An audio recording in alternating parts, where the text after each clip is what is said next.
الحمد لله رب العالمين والعاقبة للمتقين ولا عدوان إلا على الظالمين، والصلاة والسلام على رسوله الكريم وإمام الموحدين وعلى آله وصحبه بإحسان إلى يوم الدين. أما بعد، السلام عليكم ورحمة الله وبركاته. برادران و خواهران عزیز اهل توحید، بارك الله فيكم ووفقكم الله بكل خير بإذن الله سبحانه وتعالى. این حلقه اول از آموزش ارکان ایمان، شرح و توضیح و بیان نمودن 6 ارکان ایمان است و ان شاء الله سبحانه و تعالی در این حلقه مقدمه رو به شما بیان میکنیم و روش درس و چگونه بیان و توضیح نمودن و منهج درسی رو به شما بیان خواهیم کرد. اولا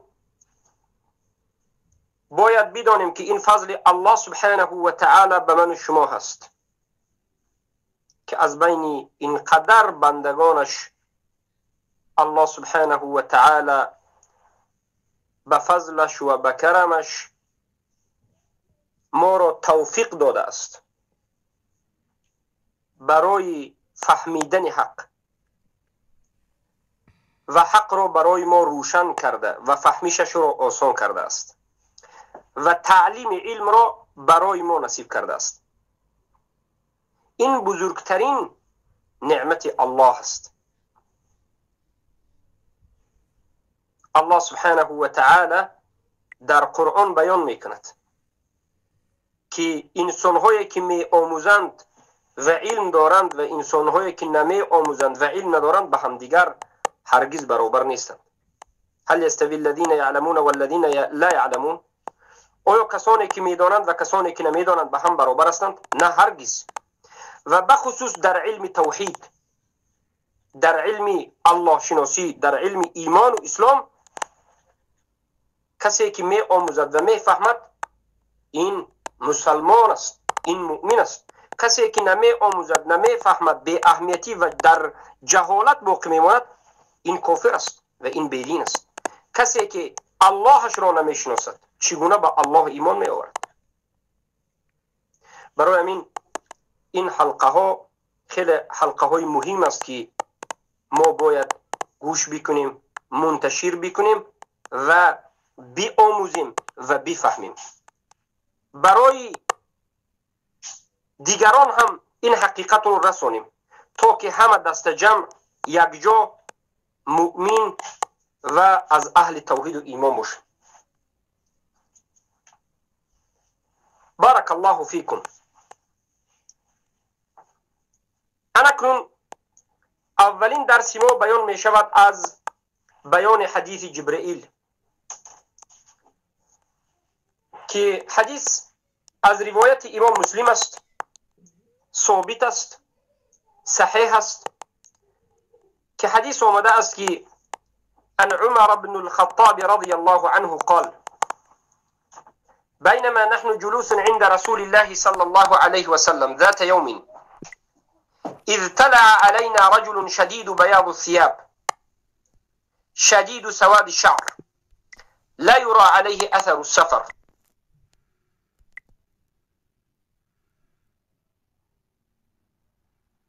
وسلم فأسند ركبتيه إلى ركبتيه ووضع كفيه على فخذيه وقال يا محمد أخبرني عن الإسلام.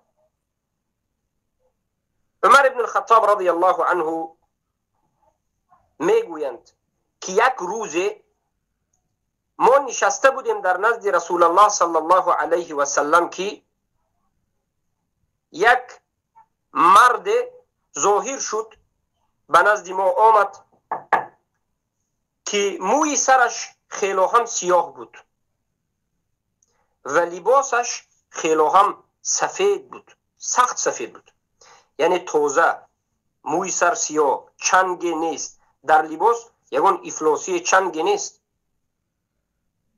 لا یرا علیه اثر السفر، هیچ اثری سفر از این مرد دیده نمیشد.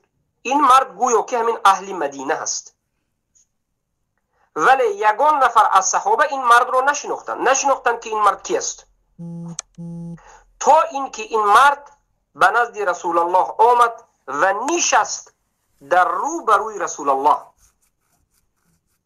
زانویش را به زانوی رسول الله چسبانید و دو دستش را به بالای سان یا ران پایش، سان پای یا ران پایش گذاشت. و بعد از این مرد غریب گفت یا محمد اخبرنی عن الاسلام، ای محمد از اسلام مرا خبر بده. یعنی اسلام چیست؟ به عباره عادی اسلام چیست؟ از اسلام مرا خبر بده.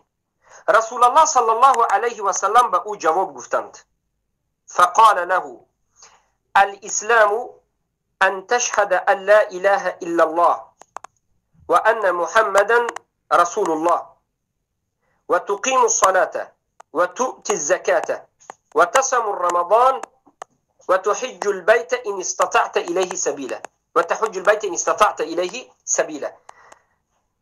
اسلام گفتند این است که تو شهادت بدهی که نیست معبود بر حق بجز الله، یعنی اشهد ان لا اله الا الله و ان محمد رسول الله، شهادت میدهم، گواهی میدهم که نیست معبود بر حق بجز الله و بدرستی که محمد رسول الله است.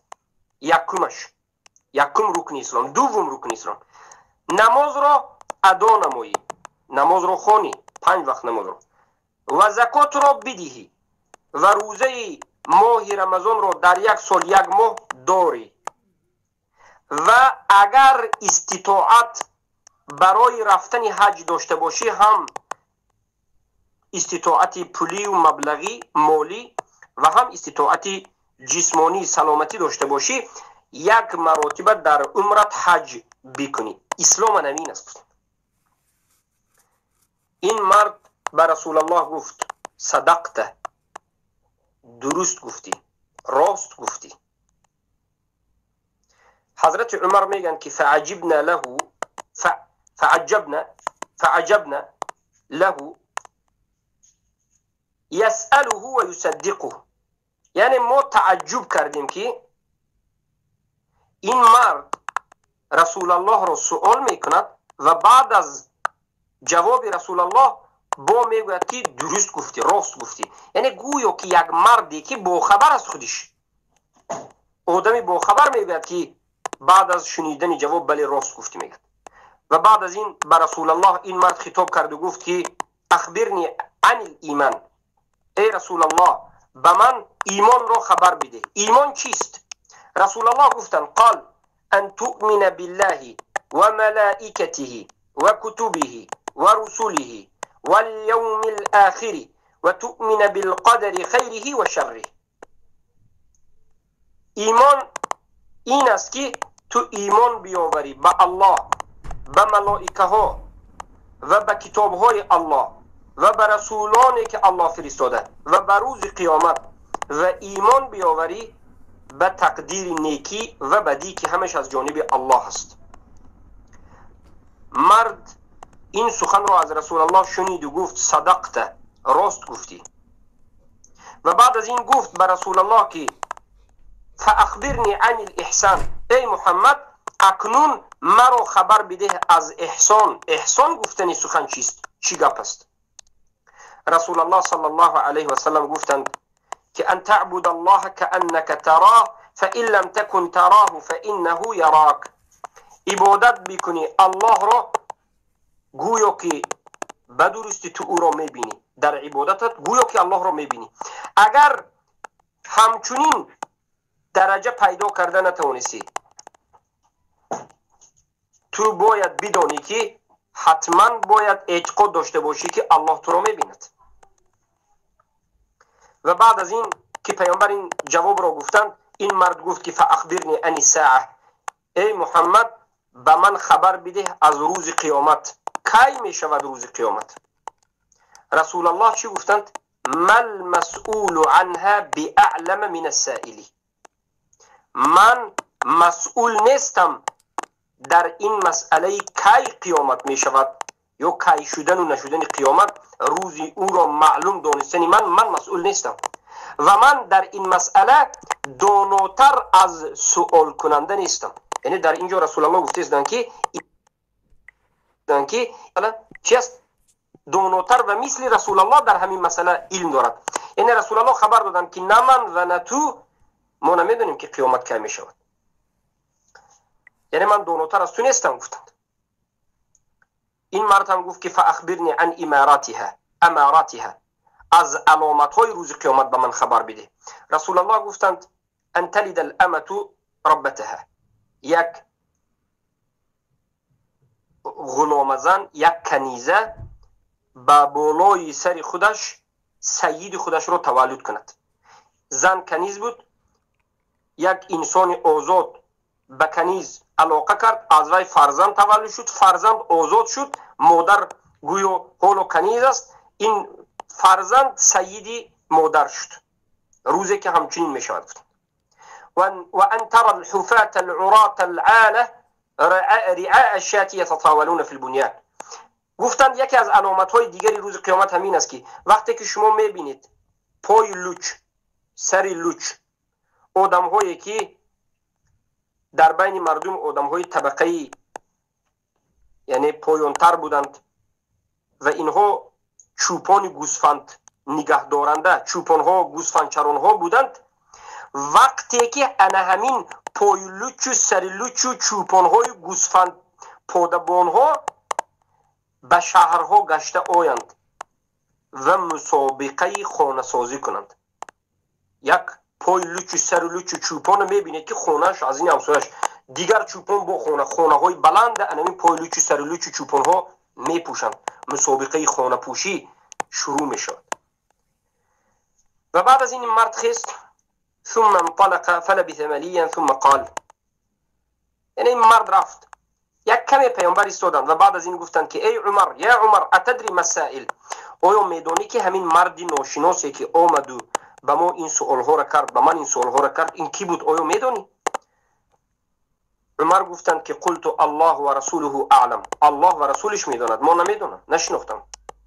رسول الله گفتند که فانه جبریل اتاکم یعلمکم دینکم، در روایت اتاکم یعلمکم امر دینکم، این انسان، انا همین مرد، موی سرش سیاه، لباسش سفید، زانو به زانو به نزد رسول الله نشست، در رو بروی رسول الله دستش رو به بالای فخذش گذاشت، این جبرائیل بود، از همه بزرگترین ملائکه، سردار ملائکه ها.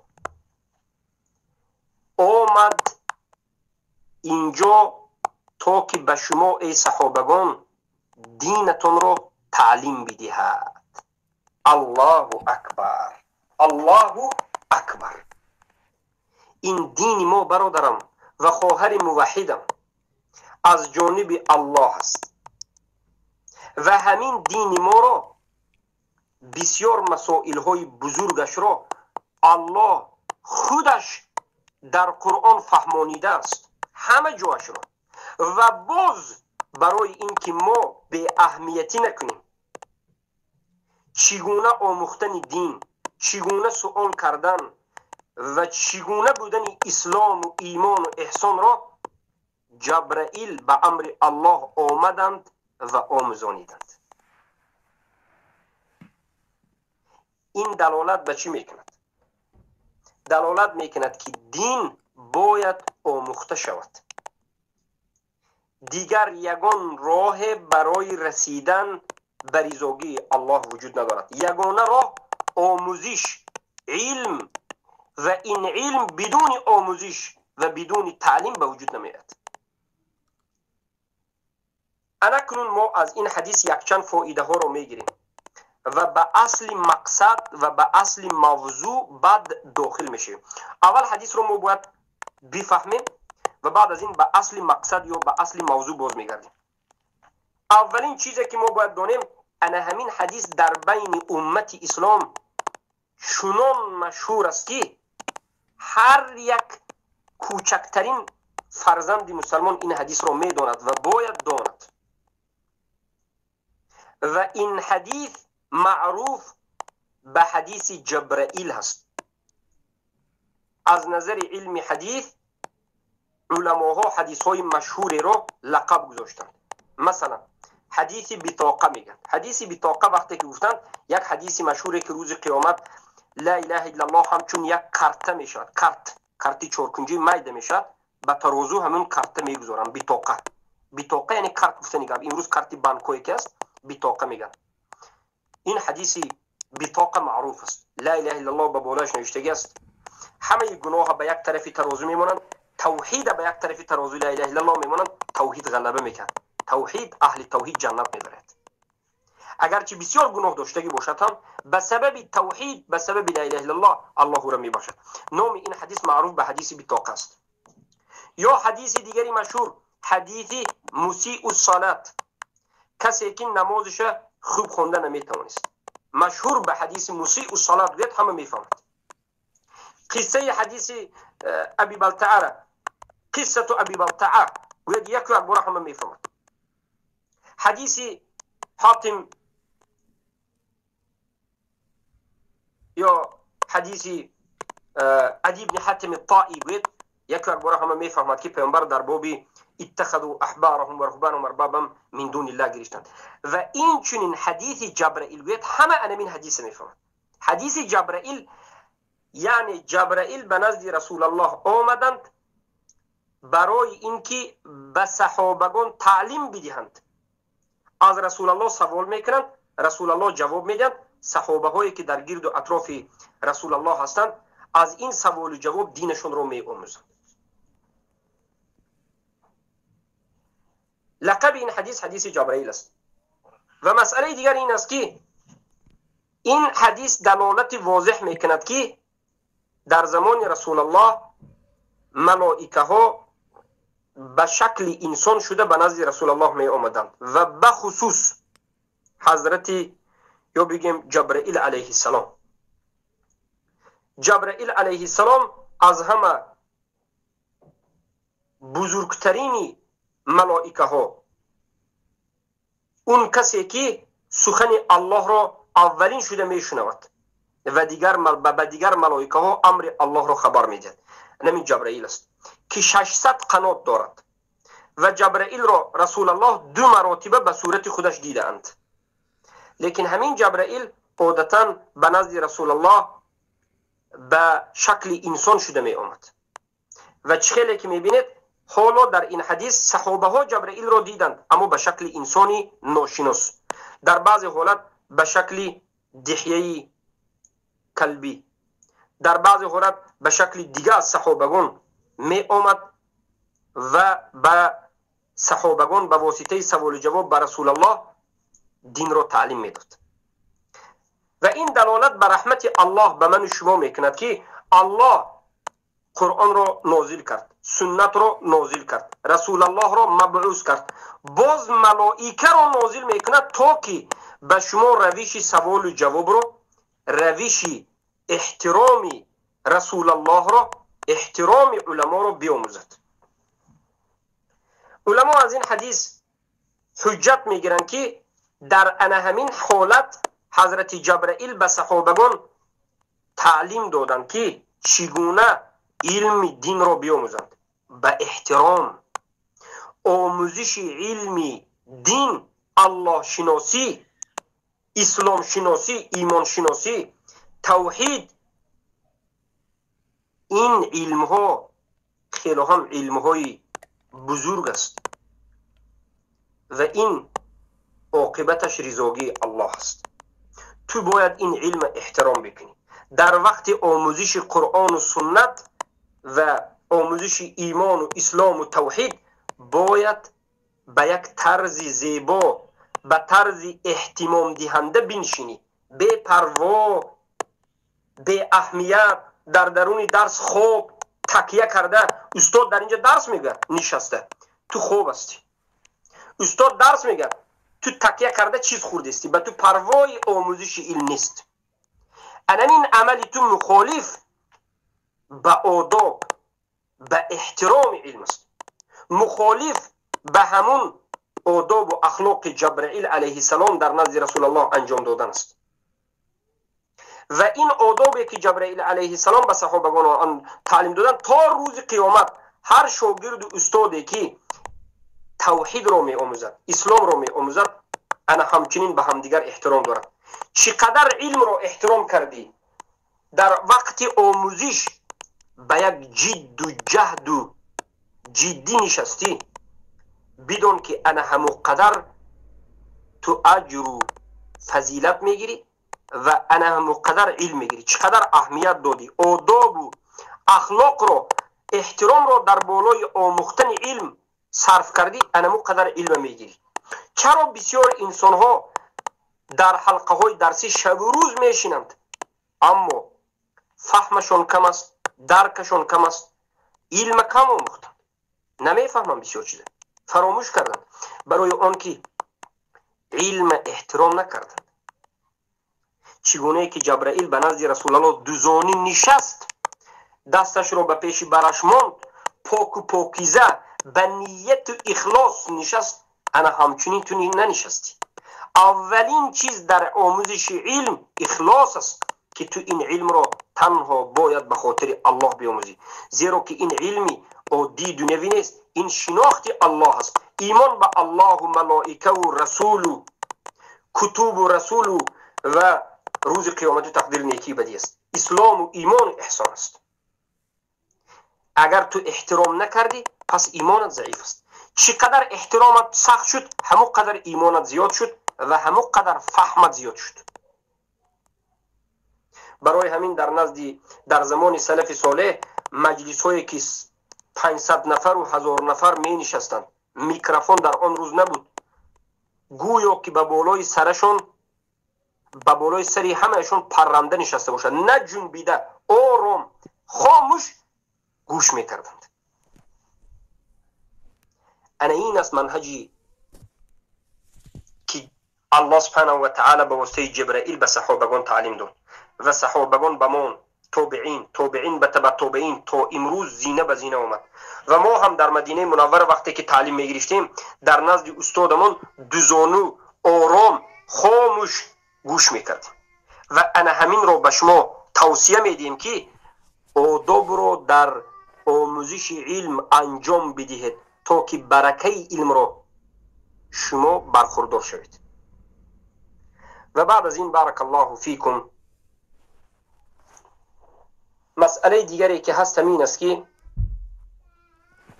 انسان وقتی که یک چیز رو، مسئله دیگری که هست همین است که برای گرد اطرافش فهمیدن، به خاطر اینکه دیگر انسان ها فهمد، سوال دادنش درست است. حضرت جبرائیل اسلام چیست، ایمان چیست، احسان چیست، همه این مسئله را میدانستند، سوال دادند تا که صحابگان آموزش کنند.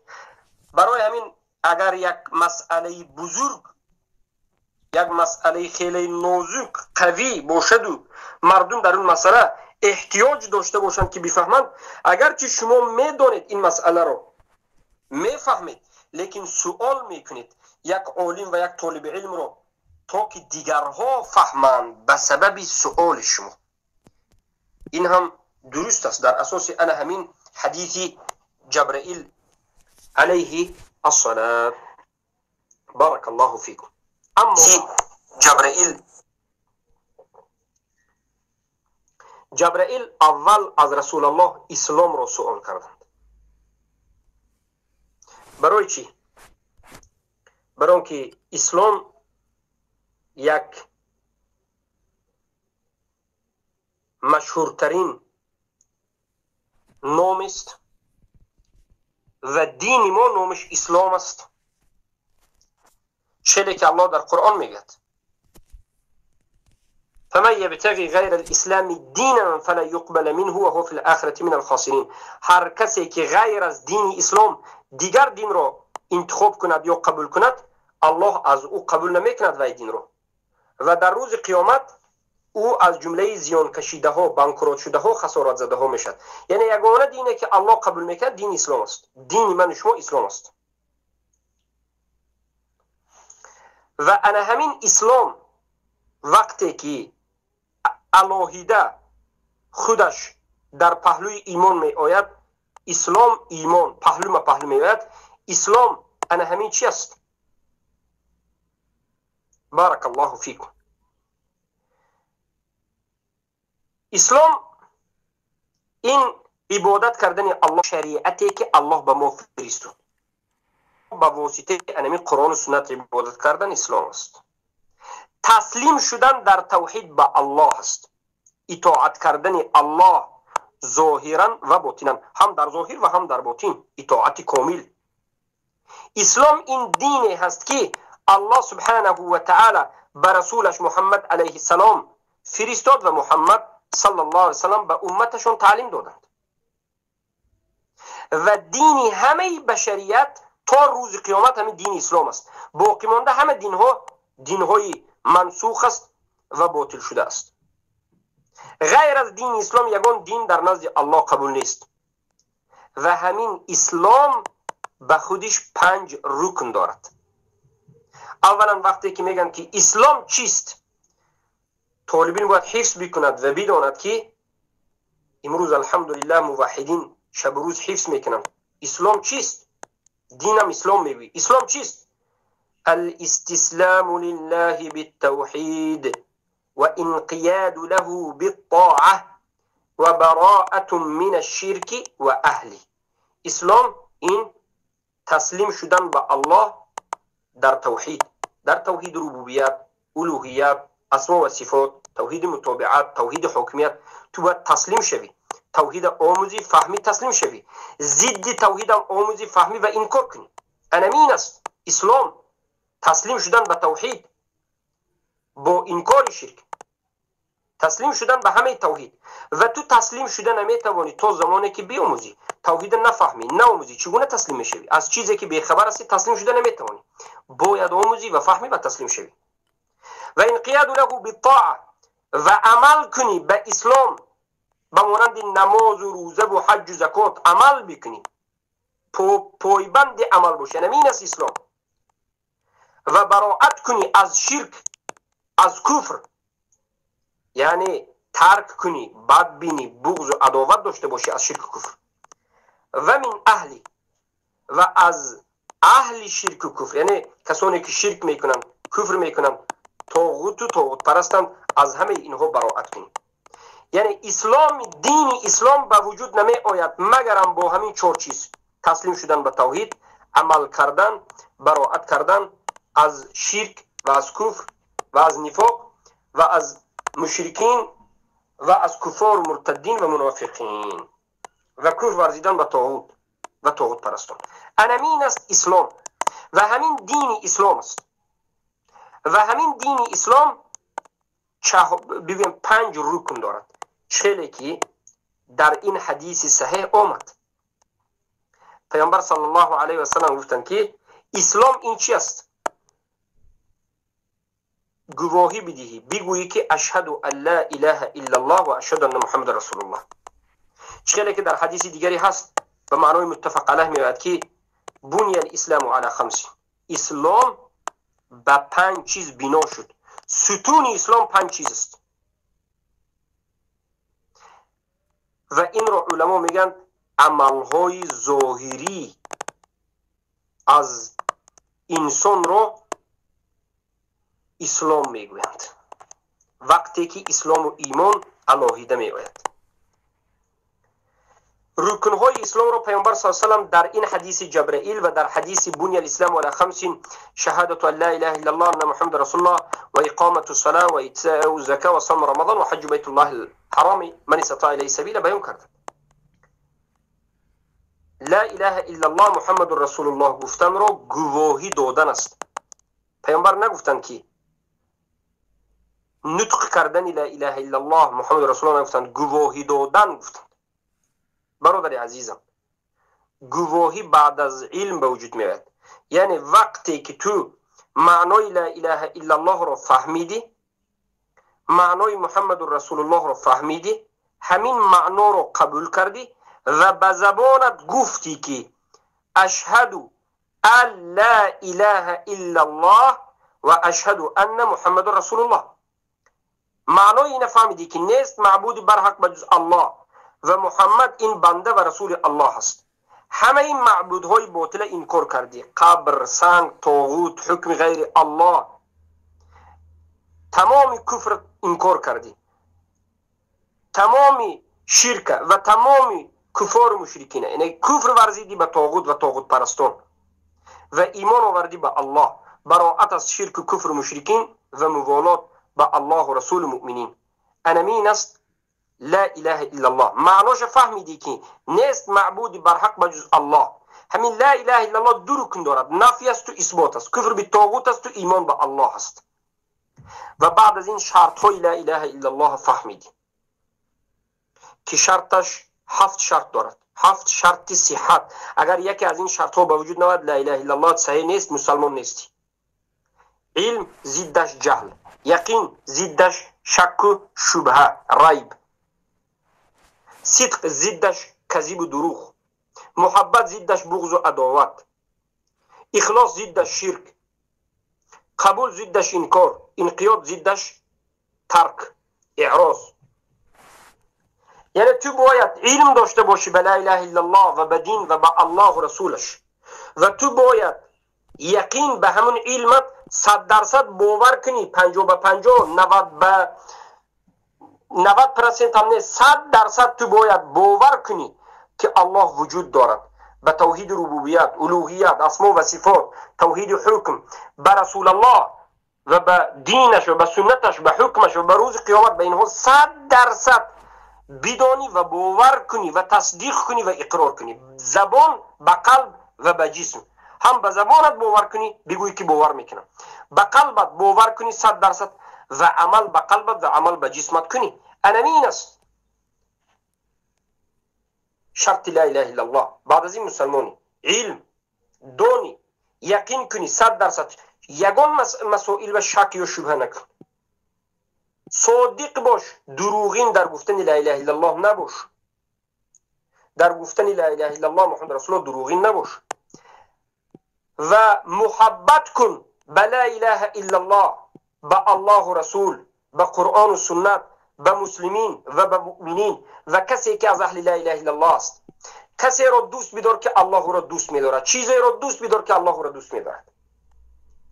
اما بدبین، بغض و عداوت به الله و رسول و قرآن و سنت و دین و همه چیزهایی که الله را دوست می‌دارد تو بد نبین، باید دوست بین. همه چیزی که الله بد می‌بیند تو همون بد ببین. دوست می‌دارد دوست بدار، اما الله دوست داشته را بد نبین. موحد را، لا اله الا الله را، کفر ورزیدن به طاغوت را الله دوست می‌دارد که بنده هاش کفر ورزن به طاغوت. این بزرگترین عبادت است. برای از کفار مشرکین الله دوست می‌دارد، تو بد نبین. مشرک گفتن مشرک را الله دوست می‌دارد و امر کرده است، تو بد نبین، کفر میشه. محبت داشته باش به الله و رسول و دین الله، به اهل لا اله الا الله، و بعد از این اخلاص داشته باش. یعنی وقتی که لا اله الا الله گفتی شرک و کفر ترک کن، خالصا بنده یکتای الله باش. و بعد از این قبول کن همه چیزی که همین لا اله الا الله به تو آورد، قرآن و سنت به تو هر چیزی که آورد قبول کن، اعراض نکن، روی نگردون، 50 به 50 نباش، منافقین نباش. افتؤمنون ببعض الكتاب و تکفرون ببعض، مثل منافقین نباش که به قسم از کتاب ایمان آوردن به قسم نیست. اشعری و ماتریدی صوفی که در توحید اسما و صفات به کفر معطل تعطیل واقع شدند و جهمیه معطل شدند، مثل حزبایی که حکم الله قبول نکردند، تشدد گفتند، مثل عازرا که حکم مشرکین قبول نکردند، مثل این اهل بدعت نباش، مثل خوارجا که حکم ظاهری مسلمان ها را قبول نکردند. حکم ظاهری که الله به بالای مسلمان ها کرده است، نماز خواندن حکم ظاهری است، قبول نکرد. تو باید از همه جانب اطاعت الله سرخم کرده باشی به الله سبحانه و تعالی.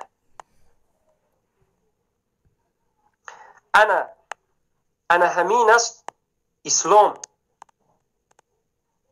انا همین است شرط های لا اله الا الله. و اخیرین شرطش هفتمش انقیاد است. انقیاد عمل کنی. من مسلمانم، دل من پاک است، قلبم پاک است، گفته به عمل گردی تو مسلمان نیستی، باید عمل کنی. انمین است اولین رکن اسلام. اولین رکن اسلام ظاهرا یک کس را ما مسلمان میگوییم وقتی که گفت که اشهد ان لا اله الا الله و ان محمد رسول الله و معنای سخنش فهمید. اما کسی که لا اله الا الله محمد رسول الله میگوید معناش نمیفهمد، این مسلمان نیست. باید معناش رو داند. در اساس حدیث پیامبر صلی الله علیه و سلم که من مات و هو یعلم ان لا اله الا الله دخل الجنه. هر کسی که وفات کرد و در حالتی که میداند که نیست معبودی برک بجز الله، یعنی معنای لا اله الا الله میداند، انمین داخل جنت میشد. اما لا اله الا الله معناش نداند، داخل جنت نمیشد. از این رو که کسی که معنای لا اله الا الله نمیداند فایده ندارد. لیکن امروز درس ما در بالای لا اله الا الله محمد رسول الله نیست. برای چی؟ برای که برادران و خواهران عزیز، ما لا اله الا الله محمد رسول الله را به شما شرح دادیم. رکنی اسلام را اولینش را که لا اله الا الله محمد رسول الله است در 100 حلقه شرح دادیم، بیان کردیم. خواهش میکنم بازگردید این 100 حلقه را گوش بکنید با تمام حجتش. محمد رسول الله شهادت و گواهی میدم که انمین محمد ابن عبدالله قریشی مکی بنده الله و رسول الله است. اطاعتش میکنیم، تصدیقش میکنیم، همه خبرهاش صدق میگیم و اطاعت و قبول و تصدیق میکنیم و الله را به نشان داد رسول الله عبادت میکنیم. طاعته فيما امر و تصدیقه فيما اخبر و اجتنابه فيما نهى عنه و زجر. اجتناب میکنیم از همه اون چیزی که ما گفت که نکنید، نمیکنیم. و الله یعبد الله الا بما شرع. و الله را یگانه به نشان داد رسول الله عبادت میکنیم، نه به نشان داد دیگر. و اما همین 7 شرط لا اله الا الله، 7 شرط صحت به محمد رسول الله هم تعلق دارد. العلم واليقين والصدق والمحبة والإخلاص والقبول والانقياد. 7 شرط هم همین است. اما بعضی هم میگن که انمین شرط 7 نیست، 8 است. کفر بالطاغوت میگن که شرط 8 است. اینها خطا کردند، بلکه کفر بالطاغوت رکن است و بخصوص همین کار رو مدخلی ها میکنند. مدخلی ها رکن آورده میگن که کفر بالطاغوت شرط 8 است. بعد از این میگن که این شرط صحت نیست و شرط کمال است یا شرط واجب است. بالاخره کفر بالطاغوت اگر نکنید هم مسلمان میستید. میگن اعوذ بالله من ذلك. بلکه کفر بالطاغوت رکن لا اله الا الله است، شرط نیست. رکن از درون خودی هم لا اله الا الله است، شرط از بیرون به این گذاشته شده است. برادران عزیز، و این چنین دومین رکن اسلام نماز است، صلات است. نماز رکن اسلام است. یگانه عملی که عمل جسمی که انسان ترک کند کافر می شود. چهلی که یکی از کبار تابعین عبدالله ابن شقیق العقیلی روایت می کنند از صحابگان که امام مسلم در مقدمه صحیح مسلم روایت کردن به سند صحیح که عبدالله ابن شقیق العقیلی میگن که كان اصحاب رسول الله صلى الله عليه وسلم لا يرون شيئا من الاعمال تركوا كفر غير الصلاه. صحابگان رسول الله یگانه عملی که ترک کردنش رو کفر اکبر میدونستن این نماز بود. از عمل جسمی، از درون نماز، روزه، حج، زکات، یگانه عملی که یک بار ترک کنید کفر میگفتن نماز بود به اجماع صحابه. و بعد از این اجماع صحابه این چنین اجماع تابعین است. خیلی که در کتاب تمهید محمد ابن عبدالبر، در کتاب تعظیم قدر الصلاة المروزی، در کتاب احکام تارک الصلاة ابن القیم الجوزی و دیگر از علما ذکر میکنند از اسحاق ابن الرحوی استاد امام بخاری که رحمه الله اجماع را از تابعین، از صحابه و از تابعین نقل میکنند که هر کسی که نماز را ترک کند کافر است. و در دوامش میگن که هر کسی که یک نماز رو دیده و دانسته وقتش تا گذشتن تأخیر میکند، ترک میکند، وقتش رو دیده و دانسته و آهسته وقت گذشته شده است، تنبلی کرده ترک میکند، کافر است. اجماع رو نقل کردن. زیرا که نماز این بزرگترین عبادت عملی ظاهریه که اسلام بدون این به وجود نمی آید. اما در سه حالت اگر کسی نماز را ترک کند او را کافر گفته نمی شود. کسی که نو مسلمان شد نفهمید که نماز فرض است. کسی که بادیه نشین است فرض بودن نماز نرسید. کسی که بارک الله فیکم در بین کفار زندگی کرد و اسلام قبول کرد و توحید فهمید نماز نفهمید. در این سه حالت اگر حجت فرض بودن نماز نرسیده باشد در اساس اجماعی که سلف نقل کردند به مانند امام شافعی به مانند ابن قدامه المقدسی در کتاب مغنی همین سلف ذکر میکرد، در محل ابن حزم ظاهری ذکر میکرد و غیره. این به اجماع سلف است. در این سه حالت کسی که نماز ترک میکرد کافر نمیشد. بادیه نشین باشد، نو مسلمان شده باشد، در بین کفار زندگی کرده، از اسلام در حقیقت دلیل فرض بودن نماز نرسیده باشد. اما کسانی که در بین مسلمین زندگی میکنند، کسانی که قرآن و سنت برایشان رسید، کسانی که فرض بودن نماز را فهمیدند، کسانی که در گرد اطراف مسجد و در بین مسلمان ها زندگی میکنند، اینها یک نماز دیده و دانسته ترک کنند کافر است. اما کسی که لا اله الا الله محمد رسول الله میگوید و نماز میخواند و زکات میدهد این مسلمان است. در سوره توبه الله سبحانه و تعالی گفته است که فإن تابوا وأقاموا الصلاة وآتوا الزكاة فإخوانكم في الدين. هر کسی از مشرکین توبه کند، شرک و کفر ترک کند، لا اله الا الله محمد رسول الله معناش فهمیده بگوید و قبول بکند و یعنی کفر به طاغوت ورزد و ایمان به الله بیارد و نماز خواند و زکات بدهد، این مسلمان است. این برادر دینی شما است. حکمی یک انسان مسلمان بودنش در اساس لا اله الا الله محمد رسول الله و نماز است. هر کسی که لا اله الا الله محمد رسول الله گفت نماز را مثل اهل سنت میخواند در مسجد میبینیم ما او را مسلمان میگیم. اما وقتی که از او کفر اکبر شرک اکبر رو دیدیم کافرش میگیم. ترک نماز دیدیم کافر میگیم. قبر پرستی دیدیم کافر میگیم. الله در بالا بودنش انکار کردنش دیدیم کافر میگیم. کلام الله مخلوق گفت کافر میگیم. انکار کرد روز قیامت و جنت و دوزخ کافر میگیم. یا که دشنام داد الله و رسول و دین تحقیر کرد کافر میگیم. یا که استهزا کرد کافر میگیم. استغاثه غیر الله بین خود و بین الله واسطه ای که به مانند استغاثه است مرده ها رو گفت کافر میگیم. حکم به حکم غیر الله کرد کافر میگیم. لشکری طاغوت شد کافر میگیم. محاکمه به محکمه های طاغوتی کرد تحاکم به محکمه طاغوتی کافر میگیم. در اساس همه این در اساس قرآن و سنت است. اما هر کسی که لا اله الا الله محمد رسول الله گفت نماز خوند کفر شرکش ندیدیم در مسجد دیدیم این برادر مسلمان حکمی است. زیرا مسلمان دو نمود است، مسلمان حکمی و مسلمان حقیقی، حکمی ظاهری. بارک الله فیکم. ما در باب نماز هم برادران و خواهران عزیز تقریبا 100 حلقه کمتر یا زیادتر به شما درس کردیم. از اول مسئله، از حکم نماز، از اختلاف در باب نماز و غیره و غیره تا آخرین مسئله، تمام رکنهای نماز، فرضهای نماز، واجبات نماز، فاسد کننده های نماز، نمازهای جماعت، حکم نماز جماعت، اذان و قامت، نمازهای نفلی، نمازهای ضحی باشد، خواه یا تهجد باشد یا تراویح باشد یا نماز جمعه و نماز عید و یا امام ها چند نمود هستند. امام هایی که مسلمان هستند از عقب اینها خواندن واجب است، امام هایی که مشرکند از عقب اینها نخواندن واجب است و امام هایی که مستور الحال هستند حالت اینها چی است. در همه این مسائل ما به شما درس کردیم و این درس ها در صفحه درسی تلگرام یا یوتیوب در دیگر جاها والله اعلم وجود دارد. آموزش کنید و ما این رکن دوم اسلام را هم به شما شرح دادگی هستیم. و بعد از این رکن سوم اسلام مسئله زکات در سوال و جواب ها درس ها مختصرا مطولات به شما بیان کردیم. مسئله روزه چهارمین رکن اسلام را به شما آشکار و واضح بذب 17 حلقه درس کردیم، مختصر و فهما و معلوم. خواهش میکنم این درس چگونه روزه داشتن، فرضیت روزه، مفسدات روزه و دیگر از فضائل و غیره، همه ایش احکام ماهی رمضان و روزه‌داری در ماه رمضان و به تراویح و غیره به شما بیان شده است و حلقه های روزه را گوش بکنید. و این چنین در باب حج در سوال جواب ها و غیره بیان کردیم، لیکن درس های مطولات نکردیم. در آینده حج رو هم به شما بیان میکنیم. ما بالاخره انا همین رکن اسلام 5 رکن اسلام رو به شما بیان کردیم.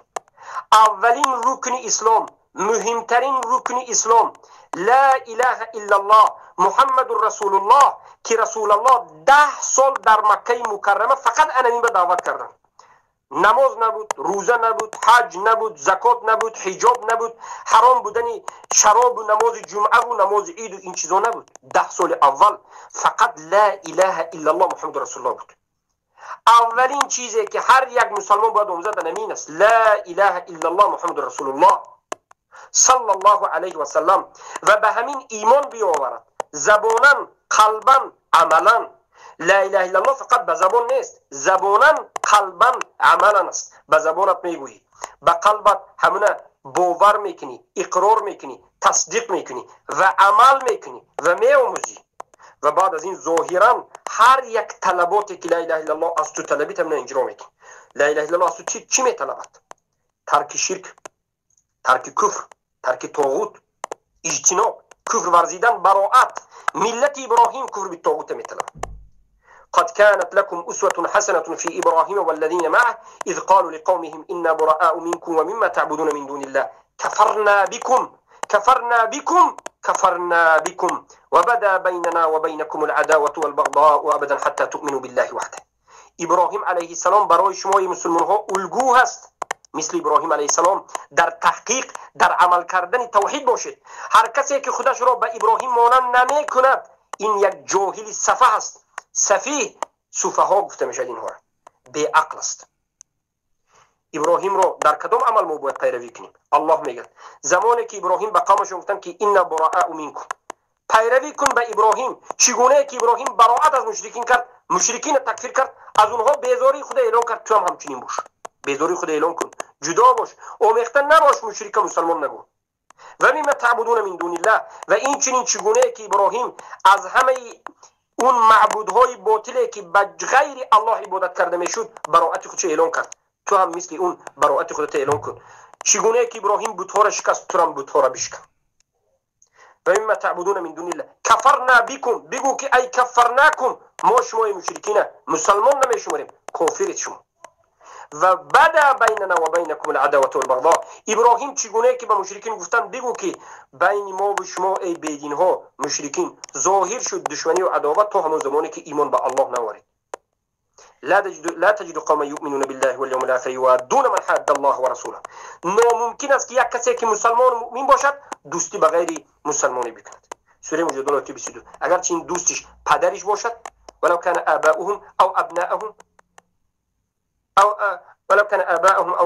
او اخوانهم، اگر چه این پدرت باشد، برادرت باشد، یا فرزندت باشد، برادرت باشد، خیش نزدیکت باشد، هم وقتی که دشمن الله است، دشمن تو است. انا این است لا اله الا الله محمد رسول الله. و بعد از این که ما به تو این رو همش رو شرح داده شدیم، انا همین رو اسلام میگند، انا همین کار رو کردی، تو مسلمان شدی. لیکن تو باید مؤمن باشی. برای مؤمن شدن باید چکار بکنی؟ ایمان بیاری به الله، به ملائکه ها، به کتاب هایی که الله فرستاد، به رسولان و به روز قیامت و به تقدیر نیکی و بدی. 6 رکن ایمان میگم. و همین 6 رکن ایمان اینها عملی یا بگیم قول قلب است. مکان این رکن قول قلب. همان وقت ببینید قلب من شما به 2 قسم تقسیم می شود. یک قسم قلب ما این قول است، این سخن است، این اعتقاد است. فقط همین یک چیز میفهمد و باور میکند، اقرار میکند، تصدیق میکند. یک قسم قلب ما 50% عمل است. مثلا جنت بودنش آموختی، همونم اقرار کردی، تصدیق کردی، 50% قلبت، قول قلب میگن. یعنی توحید علمی است. برای همین مختصر تر میگیم.